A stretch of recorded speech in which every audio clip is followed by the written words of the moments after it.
Hello guys, welcome back again sa ating YouTube channel no, The Action Man. Una sa lahat, may galab shoutout po sa lahat ng mga kakamping at sa mga hindi man mga kakamping. Kung interesado ka sa video ito, patapusin mo na hanggang dulo at huwag nyo nang kalimutan na i-like at i-share ang ating video para malaman naman ang iilan sa ating mga kababayan na nagtutulog-tulugan sa katotohanan. So muli naman nagbabalik ang nag-iisa nyong host na si The Action Man para magbigay ng komentaryo at reaction sa mga mainit ng issue ng bayan. So ito ho mga ka-action, mga kakamping no, may gusto lang po ako na bigyan ng komentaryo ho mga ka-action. Okay, kung noong noong February 25 ho, na kung saan isiniselebrate ang EDSA Revolution ho mga ka-action, noong 1986, EDSA People Power Revolution ho mga ka-action. So nandun ho tayo umagang umaga at na-covered po natin ang flag ceremony o kung anong event nung umagang yun. Okay, so pagkatapos ng event, nagpapahinga ho ako hanggang umabot ng tanghali, naghihintay ho ng ating mga kababayan na makipag-marcha o mag-celebrate sa nasabing EDSA People Power Revolution. Okay, bandang mga alauna, may mga chat message ako na natatanggap sa aking cellphone ho mga ka-action, na kung saan may mga kababayan ho tayo na hinuhold daw ang mga sasakyan nila galing sa ibang probinsya, galing sa Laguna, hinuhold daw at hindi pinapasok ng NCR. Na kung saan yun po yung isa sa magpapakita na or makipag-celebrate sa EDSA People Power Revolution. Hinuhold daw ho mga ka-action. Sabi ko, wala ho tayong magagawa kung ganun ho ang ordinansa siguro o may order siguro na hindi papasukin ang ating mga kababayan na gustong makilahok at gustong makipag-celebrate sa nasabing EDSA People Power Revolution. Okay, so ito ho mga ka-action, isa sa mga hinarang na mga bus na sinakyan ng iilan sa atin ng mga senior citizen at party list pala ito pero hindi ko po alam kung ito yung na-hold. Siguro iba din po ito, ang kay Rowena ho na party list niya. Okay? So ito, ayon sa isang vlog ni Rowena, parang magkikita pa daw sila muli ni Major Kabayatan o Bayatan. Dahil ito daw siguro si Major, siya ang naging leader sa nasabing Highway Patrol Group, na kung saan hinarang po ang sinakyan ng ating mga iilan sa ating mga kababayan, hinarang po ng 1 oras at kalahati. Okay? Pero bago po ang lahat, bago po tayo magtuloy-tuloy ng ating komentaryo, pakinggan ho muna natin ito si Guanzon, si Rowena. P3 PWD and Kakamping Volunteer Hinarang Enga Pulis. Pulis na led by Major Kabayatan at ang kanyang mga highway patrol. Yung aming tropang Rosario, Batangas na bus with 40 people. Ito alam mo, may mali siya talaga kasi may tarp May tarpaulin yung bus namin. Nakalagay, buhay ang EDSA, tropang Rosario, Batangas. Sa ilalim PWD party list ni Attorney Rowena Guanzon.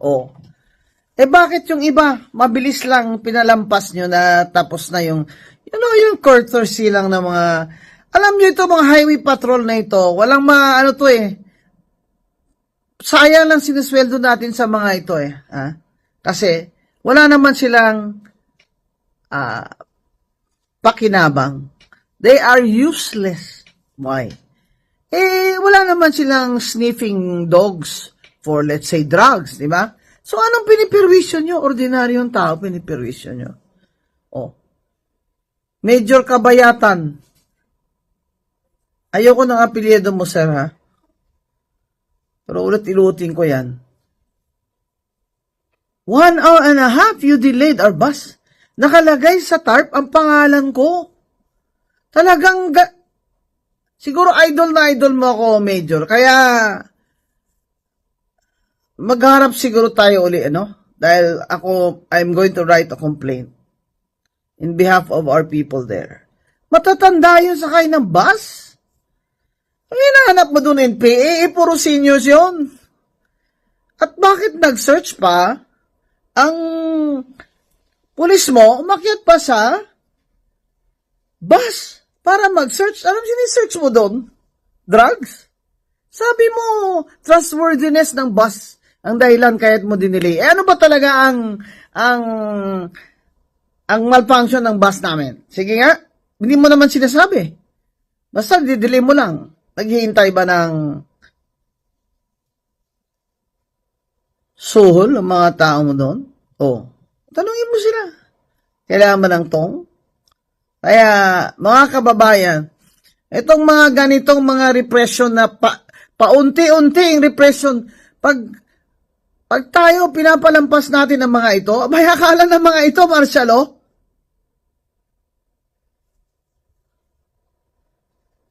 kailangan po tutulan yung lahat ng pang-aabuso ng mga naka-uniforme. Dahil nakakatakot po kung yan ang mga yan pumasok sa isip nila na sila ay nakakataas sa sibilyan. Magbasa sila ng konstitusyon. So yun na ho mga ka-action, mga kakamping, no. Napakinggan na po natin ang ang buwelta ni Rowena ho dito kay Major Kabayatan. O Kabayatan pala ho mga ka-action, hindi Bayatan. Kung hindi, Major Kabayatan. Okay. Yan. Muli daw sila maghaharap ni Major Kabayatan dahil magpapile daw siya ng complaint laban sa nangyari ho. Okay. Ang pinaka main point natin na tanong ho dito. Napaka common sense naman, di ba? Alam ho nila na may big rally ho na gaganapin. Na kung saan taon-taon po ito ipinagdiriwang ang EDSA Revolution. Bakit kailangan nyo pang harangin ng 1 oras at kalahati kung kayo po ay magsi-search lamang ng kung baka may mga armas sila o anong mga dala. O, pwede nyo po yun isi-search. Pero after naman siguro, hindi naman siguro aabutin kayo ng 1 kalating oras kung 1 bus o 3 bus lamang. Kasi siyempre marami kayo magsi-search eh. Alangan ba naman na sa 1 bus doon kayo sasampal lahat? Siyempre kanya-kanya kayo magsi-search. O halimbawa 3 bus, 10 kayo na nasa checkpoint. O akyatin nyo lahat yan. Ano sabay-sabay. Masasabi ba natin na dineclare naman na bawal magdala ng backpack? Diba? So matotal, yung mga dala nila is mga bag lang na maliliit, di ba? O pwede open lahat. Pag sabi, open nyo lahat ng mga bag nyo, di ba? O hindi pa abutan ng 15 minutes ang nasabing pag-search sa 1 bus. Kung 2 pulis o 3 pulis ang umakyat sa bawat bus, di ba? Pero bakit inabot po ng 1 oras at kalahati? Sa ano pong dahilan? Major, di ba? Hindi ko alam kung si Major o ang mga tauhan lang ni Major. Diba? Kasi sabi ni Rowena is Highway Patrol Group. Okay? Naiintindihan po namin ang sitwasyon. Opo, nandun na. Kailangan nyo mag-search para sa seguridad ng bawat Pilipino, bawat lalahok doon sa EDSA People Power Revolution. Pero ang hindi namin maiintindihan, bakit nyo i-hold ang nasabing mga realista ng ganun kahaba na oras? Para ano? Diba? Kaya mas maganda yung malinaw na mag-file ng complaint ito si Rowena laban dito kay Major Kabayatan nang sa ganun ma-explain ni Major kung bakit ganun kahaba ang pinirwisyo niyang oras sa ating mga kababayan na gusto lang naman makilahok at makiselebrate sa EDSA Revolution. Di ba? Nandun ako nung hapon na yun na sobrang dami ng tao sa EDSA Revolution, sa EDSA ho, mga ka-action, doon sa pinaka-area ng Robinson ho, Galleria ho, mga ka-action. May narinig ho ako doon ng mga taga Bulacan ho sila. Di ba? Nandun ang mga taga Bulacan, Sambales, sa iba't ibang probinsya. Di ba? Bakit ganun? Bakit ganun ho, Major? Bakit ganun nyo katagal mag-search o pinahintay nyo na alam nyo naman ang iilan doon, mga PWD at mga senior citizen? Na sila ay nakaranas o isa sa mga kanila ay talagang nagbuhis buhay nung nagkaroon ng EDSA People Revolution noong 1986, di ba?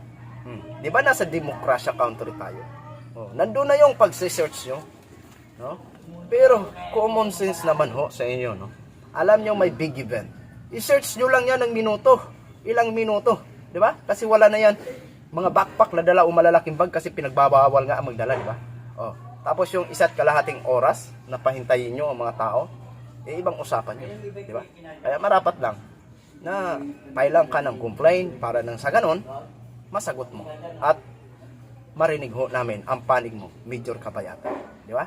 Nakakaano po ito mga ka-action. Ayaw nyo ba na makita na buhay pa rin ang EDSA Revolution? Na marami pa rin ang tumatangkilik o makipag-celebrate sa nasabing EDSA Revolution? Yan po ang naging dahilan kung bakit nagkaroon ng EDSA Revolution, dahil gusto ng mga taong lumaban na magkaroon ng kapayapaan or kalayaan. Di ba? Ayaw nyo bang makita?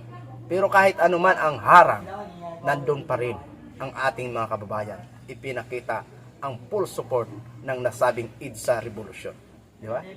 So, hihintayin ho natin kung ano ang maging kahinatnan nito if ever na mag-file ng complaint ito si Rowena, no, mga ka-action. So yun lang, ginishare ko lang ho sa inyo. Maraming salamat po sa ating mga viewers, Luzon, Visayas, at Mindanao, all over the world. Ako po ang inyong lingkod, si The Action Man. Have a good day, everyone.